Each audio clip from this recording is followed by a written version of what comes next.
দক্ষিণ কলকাতার ৬৬ পল্লীর পুজো এবছর ৭৫ বছরে পদার্পণ করলো তাদের থিম শক্তি রূপা।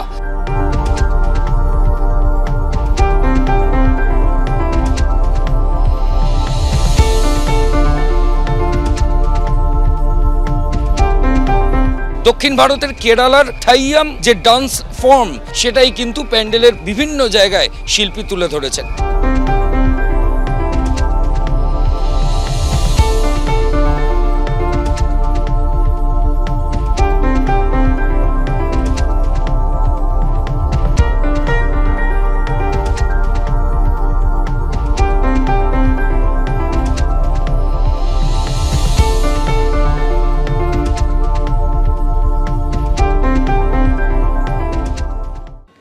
নিরাপত্তার কারণ দেখে Tridhara Sammilani live অঘোরী dance performance বন্ধ করে দিল পুলিশ।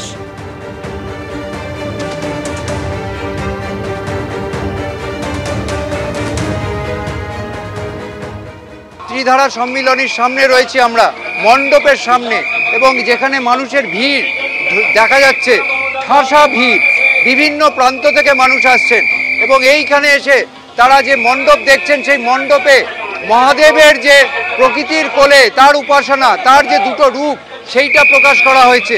কিন্তু এখানেও বিতর্ক তারা করে বেড়াচ্ছে ত্রিধারা সম্মিলনীকে।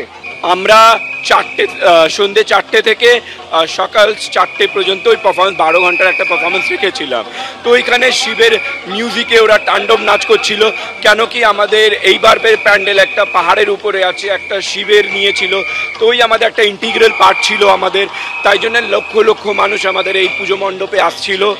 আনফর্চুনেটলি ওরা এসে ওই তাণ্ডব নাচটা দেখতে পাচ্ছে না।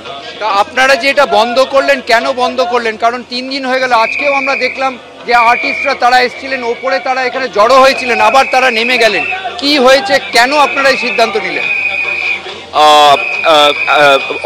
মানুষের জনস্রোত আমাদের এটা প্রশাসন যেইভাবে আমাদেরকে গাইড করছে ওইভাবেই আমাদেরকে। প্রশাসন কি বলেছে?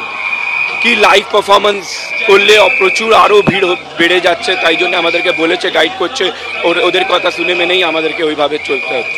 এই মহাদেবের যে রূপ, এই শান্ত রূপ এবং যে পাহাড়ের কোলে যেভাবে তার যে এখানে প্রতিকৃতি, সেইটা দেখতে এই অবস্থাতেও মানুষ ভিড় করছে। তবে বিতর্কের মধ্যেও তারা তাদের যে অনুষ্ঠান, তাদের যে পুজো, সবকিছু চালিয়ে যাবেন তেমনটাই আয়োজকরা জানাচ্ছেন। ক্যামেরায় পার্থপ্রতিম রায়ের সঙ্গে ঝিলম করঞ্জাই, এবিপি আনন্দ, কলকাতা।